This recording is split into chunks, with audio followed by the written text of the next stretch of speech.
The last lesson. Author है Alphonse Daudet, 1840 से 1897. He was a French novelist and a short story writer. The story is set in the days of Franco-Prussian War, that is 1870 से 1871 में हुआ था ये war. इसमें France was defeated by Prussia, which was led by Bismarck. Prussia में ये countries आती थी, Germany, Poland and parts of Austria.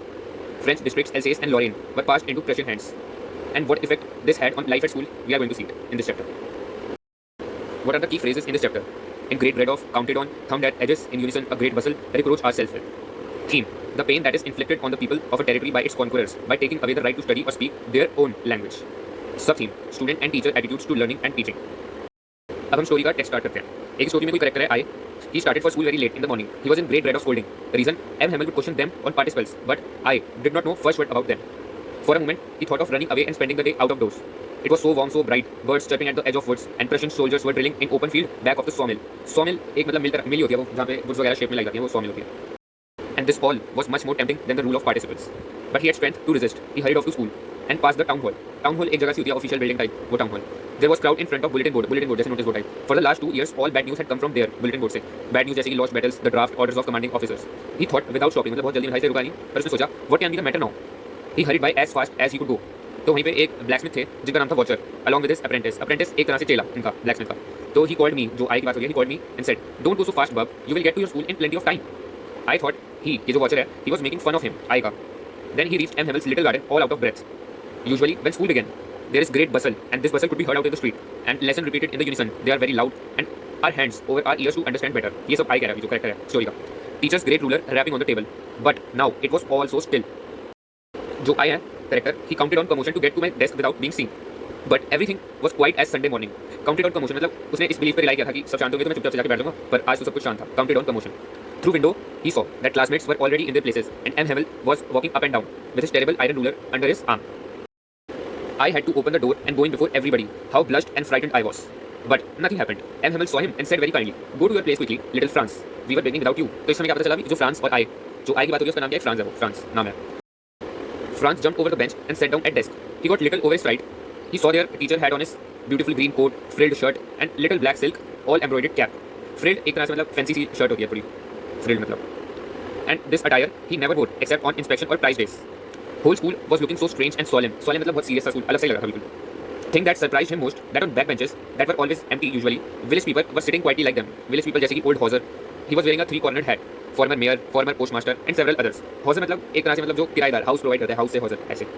Everybody looked sad. Hauser brought old primer. Primer एक मतलब बेसिक सी लेवल की बुक जो मतलब किसी भी टॉपिक के बारे में जो प्राइमरी जो बेसिक इन्फॉर्मेशन देगी ना वो होती है प्राइमर. Thumbed at edges मतलब पुरानी से हो रखी थी जैसे मुड़ जाती है हमारी भी कभी-कभी किताबें कोने से. तो thumbed at the edges. He held it open on his knees, and his great spectacles lying across the pages. While Franz was wondering about it all, M. Hamel mounted his chair, and in same grave and gentle tone that he had used to Franz, said, "My children, this is the last lesson I shall give you. The order has come from Berlin to teach only German in the schools of Alsace and Lorraine. The new master comes tomorrow. This is your last French lesson. I want you to be very attentive." What a thunderclap these words were to Franz. Oh, the wretches! That was what they had put up at the town hall. अब उसको समझ आया अच्छा क्या उसने town hall में लोगों ने क्या लगा था बुलेटिन बोर्ड पे क्या नोटिस था.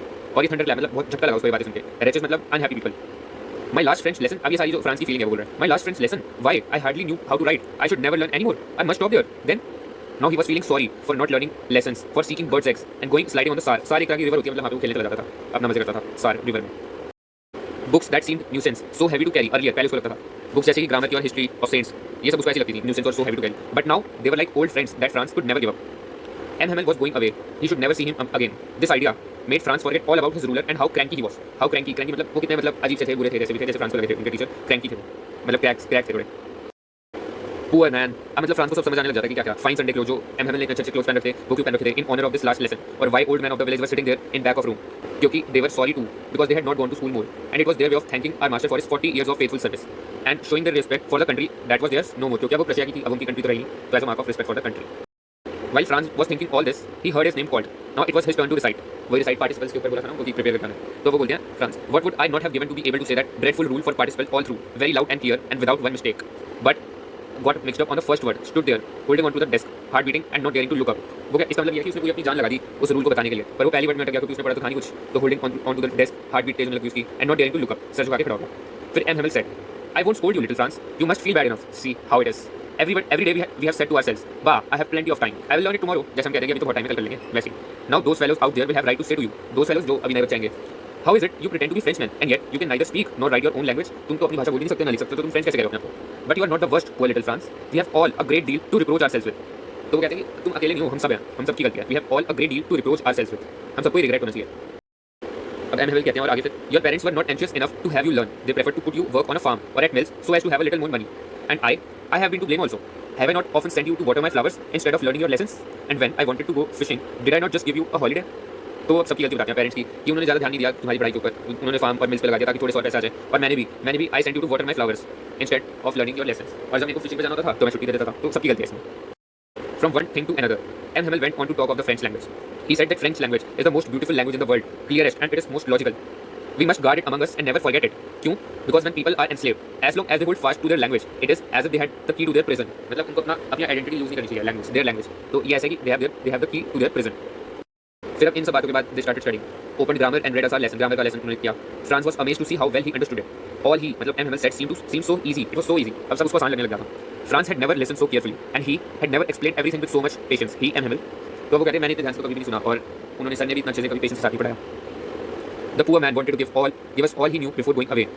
He wanted to put it all into our heads at one stroke. एक ही झटके में वो सब कुछ हमें बताना चाह रहे थे। After grammar lesson in writing होगा। M. Hamel had new copies for us, written in a beautiful round hand. अच्छे writing में लिखा होता France essays। ये copies, these looked like little flags floating everywhere in schoolroom and hung from rod at the top of our desk. Flag की तरह लग रहे थे copies. You ought to have seen how everyone set to work, how quiet it was. सब अपना मन लगा के काम कर रहे थे। Only sound was of scratching of the pens over paper. Once beetles flew in, but nobody paid attention. Even the little ones, जो छोटे बच्चे थे भी थे, उनका भी ध्यान नहीं गया बीटल्स के ऊपर। They worked right on tracing their fish hooks as if that was French too. Fish hooks मतलब कुछ जो ड्राइंग वगैरह बना रहे थे, तो वो भी बड़े ध्यान से कर रहे थे। अब छोटे बच्चे तो उनको इतनी ढंग से आती नहीं ना लिखना वगैरह राइटिंग, तो अपना कुछ कर ही रहे थे, पर वो भी मतलब बहुत ढंग से। ये जो कुछ भी लिख रहे थे ना वो भी फ्रेंच जैसा लग रहा था। समझ लिया, tracing their fish hooks as if that was French too. At roof, pigeons cooed very low. France thought that will they make them sing in German, even the pigeons? मतलब वो pigeons को भी छोड़ेंगे, उनको भी अपनी लैंग्वेज में German में बुलाएंगे, क्योंकि वो तो उनका बाय नेचर वो कू करते हैं। पर ये जो हैं जर्मन के लोग जो जीत गए हैं रशिया के, तो वो उनको भी छोड़ेंगे क्या? तो ये सोच रहा था France. Whenever France looked up from his writing, he saw M. Hamel sitting motionless in his chair, gazing at one thing then another. घूर रहे थे वो चीज़ों को। He wanted to fix in his mind just how everything looked in that little schoolroom. Fancy, for 40 years he had been in same place, garden outside window, his class in front of him. कुछ भी नहीं बदला, सब कुछ वैसा का वैसा है। बस क्या क्या चीज़ें बदली? Only desks and benches worn smooth, वो थोड़े खराब हो गए। Walnut trees in garden were taller, trees बड़े हुए थोड़े से। Hop vine that he planted himself, जो M. Hamel ने खुद से लगाया था, it twined about window to roof. ये मतलब जो hop vine का ट्री होता है, जैसे यहाँ पे कहीं विंडो है, तो ऐसे twine होते होते बड़ा हो गया, मतलब ग्रो कर गया। How it must have broken his heart to leave it all, poor man, to hear his sister moving about in room above and packing their trunks, since they must leave the country next day.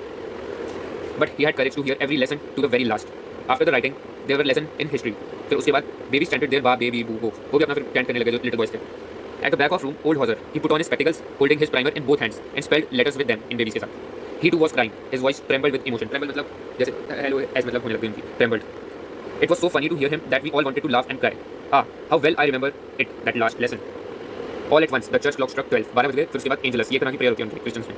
At same moment, the trumpets of Prussians returning from drill sounded under our windows. M. Hamel stood up in his chair. He was very pale. Never saw him look so tall. मतलब वो पूरे proud से खड़े हुए थे. My friends, उन्होंने कुछ बोला, फिर something choked him. M. Hamel बोल नहीं पाए, वो choke हो गए, मतलब जैसे कभी उनको रोना आ गया होगा, अंदर से emotional हो गए पूरे. He couldn't go on. Turned to blackboard, took piece of chalk, bearing on with all his might. पूरी जान लगा दी उन्होंने. Wrote as large as he could. Vive la France. Long live France. समझा था. Then stopped and leaned his head against the wall. Without a word, made a gesture with his hand. School is dismissed. You may go. तो बस इसी के साथ ये chapter खत्म हो गया। तो अब इस वीडियो में क्या क्या कवर कर लिया? अबाउट ऑथर, थीम, सब थीम और मेन टेक्स्ट कर लिया। अब रह गया एक्सरसाइजेस जो लास्ट में रखे हो गया, और थिंक एज यू रीड जो बीच में क्वेश्चन देते हैं। चलिए ठीक है, thank you so much, wish you all the best.